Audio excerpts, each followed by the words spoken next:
Archie, if I pull out 4% from my portfolio, I know I'm set for retirement. Well, Jimmy, I wouldn't be so sure about that. I'm Archie Hoxton, And I'm Rob Hoxton. and this is Last Paycheck, weekly wisdom to help you retire and stay that way.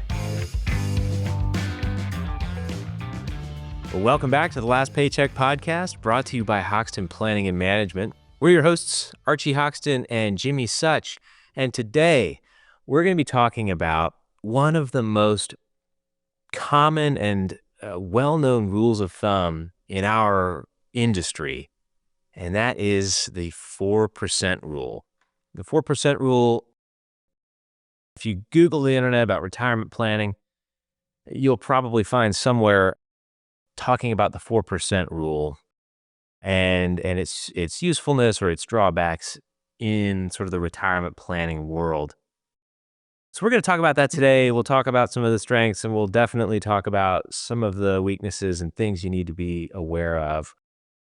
But I think if we're going to talk about it, we really have to start with what it means to take withdrawals in retirement and just get down to the basics. Yeah, I think, one, it's good to be back with you, Yeah, right? likewise. But so the first thing what we need to understand when we talk about the 4% rule is you hear 4%, but what it surrounds itself with is a distribution rate, right? Yeah. And so then it's, what is a distribution rate? Okay. You have assets, you have multiple accounts, but you take a look at your total account value, right? And what percent of that account is being distributed, right? And that's a distribution rate. And so you hear the 4% rule and what is sustainable, and that's where the conversation begins, is what is sustainable. Yeah. And that's a little bit of where I think the debate starts, right? Every person, and Archie and I work with a lot of people. Every person defines sustainable, as we can tell, a little bit differently. Right. So there's two facets, or there's a little bit of a dichotomy to it. But sustainable on the one hand is, hey, if I take X amount of dollars out of my account, is it going to last me forever? Yeah. Right? Check that box off. On the other hand, right, a little bit more of a intuitive approach is, can I take a certain amount of money out of these accounts and it sustain and keep up with inflation, right? Because as years pass and time kind of goes on, right, a dollar today is worth more than a dollar tomorrow. So you have to increase your distribution rate every year, or the amount every year, to kind of keep the same living standards. Right. Right? Exactly. Yeah, because inflation's always with us. Right. So this rule of thumb is a tricky thing, although it does have some good things. Yeah, yeah. And so that's really the big question, Jimmy, what you were talking about with distribution rate. Mm-hmm. How much is sustainable? How much can I take out? I know roughly what I need. Is that too much? Could I take more? And so that sort of gave rise to all of these different studies that started to, back in the, they started The 20s, essentially. yeah. And looking at, basically a statistical model, taking into account historical market returns. And the first one that is kind of the most famous was started by a guy named Bill Bengen. And he made a few assumptions. He said, all right, let's say you're going to be invested 50% in stocks and 50% in bonds. And let's look at a 30-year retirement time horizon. And let's take the historical market performance. And what he found was that if you withdraw 4% of your portfolio, and the 4% is based on the first year, the balance of all the accounts that are funding your retirement. And then let's say you just inflate that every year. So you give yourself a little bit of an inflation raise every single year. And if you start at 4%, he found that in all the scenarios that he tested with all the different historical market outcomes, you were able to count on that money lasting for 30 years. So let me interrupt. So what I pull from that is there's two components to this, right? There's generally the allocation piece. Yeah. Right? So he took that into account. And then there's probably the even more important piece, which is time. Yeah. Time Right? horizon. So 15 years, 20 years, 30 years, 40 years for some people, Right. right? So it has an approach that does take into consideration some other things just beyond a distribution rate. Yeah, it does. Right. It does. It's more, there's more to it than just the rate. Sure. And since then, there have been more studies that have kind of expanded on it and said, okay, well, what about if you don't have a 50-50 stock to bond allocation? Maybe Right. you are more aggressive or less aggressive. How does that affect your outcomes at a 4% withdrawal rate? Or what about if you take a 5% withdrawal rate or a 3% withdrawal rate? How does that affect your likelihood of running out of money? And so it's become a much more kind of robust study, and there have been lots and lots of subsequent research on this. But So in the financial planning world, as much as we hate rules of thumb, yeah, right? The 4% rule is, I guess we would suggest it's a good starting point. it is. Starting It point? is useful as a starting point for sure. It Like, here's an example of how you might use it. If you say to yourself, okay, I know I'm going to have $40,000 in Social Security benefits, and I know I need at least another $40,000 to fund my lifestyle, which currently is roughly, I spend about $80,000 a year. I need about $80,000 in income. Then you need, if you want to use the 4% rule, about $1 million to start with to fund that extra 40. Right. Right. So 4% of $1 million, 40,000, put together with Social Security, you've got 80,000 in income. So it's a useful starting place for sort of simple thinking about, how much should I have for retirement, and that kind of thing. Right. So outside of the world of rules of thumb, right? And again, everybody has a little bit of a unique approach to this. If I'm going to assume in my kind of financial plan, right, that my account gets 5% a year or 8% a year or 7% a year, can I just plan on taking that much out? Does that work or does that not work? Yeah, I mean, this is where the 4% rule, I think, kind of starts to fall apart and get confusing and complicated, because you're right, there's going to be a lot of years where you make more than 4%. So the question is, why wouldn't you just take that, right? Sure.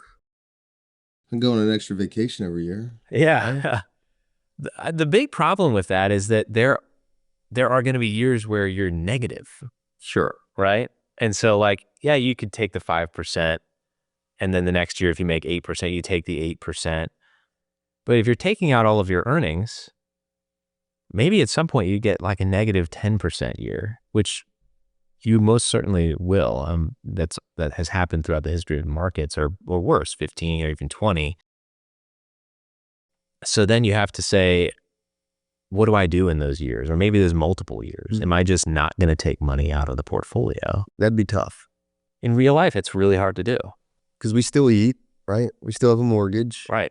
We still got to fill up the vehicles. Exactly.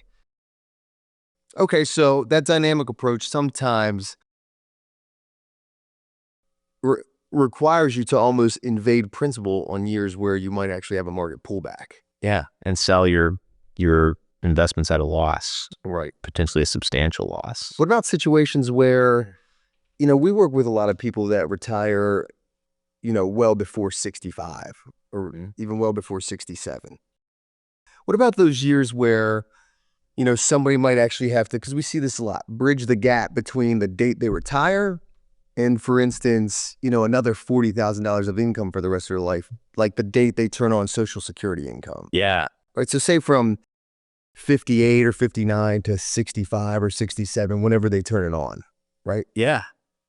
Boom. And that's a great example of when the 4% rule doesn't really work, because more than likely, so if you're cruising into retirement, unless you're going to take a major lifestyle cut and like find a way to cut back on all of your expenses in a big way in order to only live on 4%, right? That's kind of what you'd have to do if you wanted to live by the 4% rule. But what a lot of people find is that, okay, maybe there's a period in time where you're gonna have to draw on the portfolio a little higher. Sure. So that might be 6 or 7%, right? For 6 or 7 years. Exactly. Knowing that you're delaying your Social Security and you're getting that 8% increase to your Social Security. So that's an example where it's like, well, again, this doesn't necessarily apply in a really simple way. And it might be in your best interest to delay the Social Security and lock in that higher benefit for longer, even if it means tapping your portfolio a little harder in the beginning. Yeah, like a simple way to look at that is that higher distribution rate from the period of 59 years old to 67 years old, right?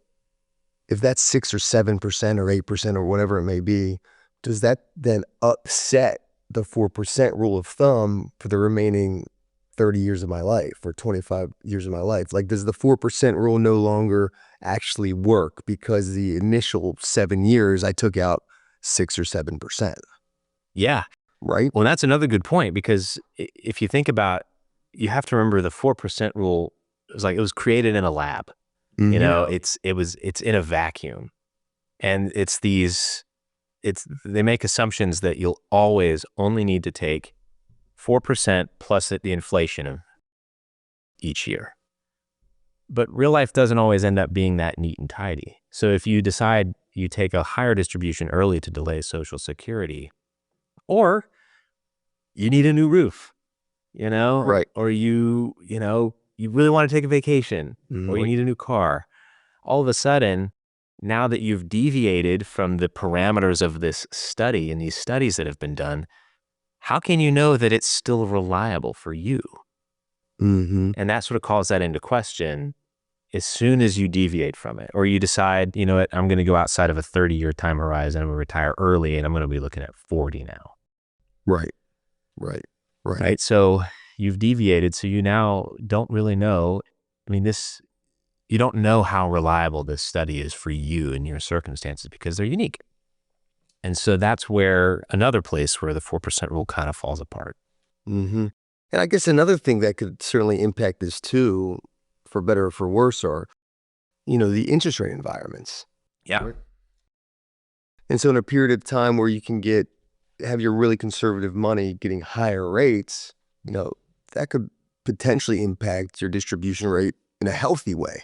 Yeah. Right. So if you can lock in your money at 5%, you should feel pretty confident that you can take 5% out that year. Yeah. Correct? Yeah. So the interest rate environment and things like that can certainly impact your distribution rate and how sustainable it is. Yeah.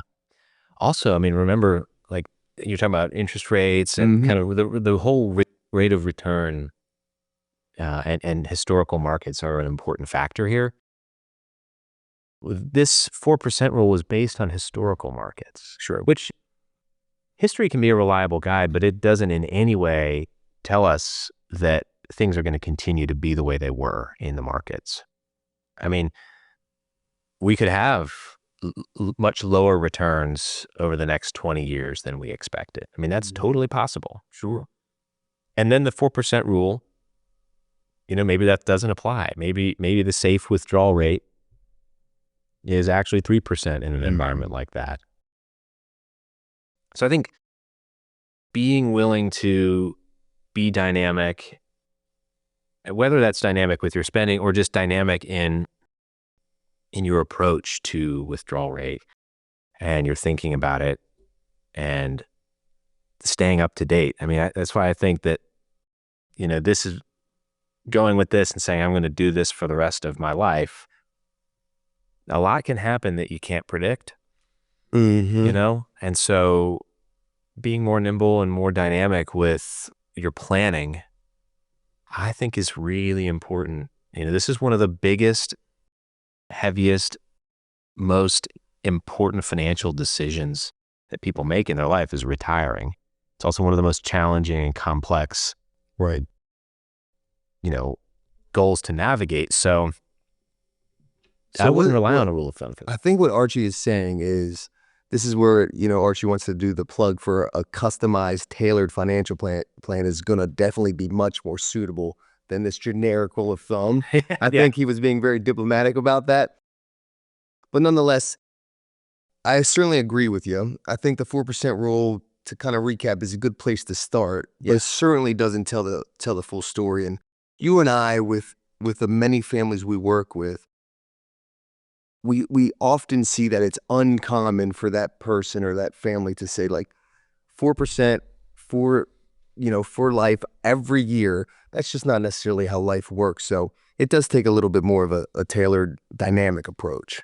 I think so too. And you always want to feel confident that your withdrawal rate and the method you're using takes into account your unique circumstances and isn't one that's meant to apply to just about anybody. Yep. So yeah. Well, I think that's just about all the time we have. We could probably talk we're about just this getting started. for much longer. And maybe we'll do another episode on this, because we're always seeing, the new safe withdrawal rate, it's changed. It's no longer 4%. So maybe we'll talk about that. But we hope this is useful to you.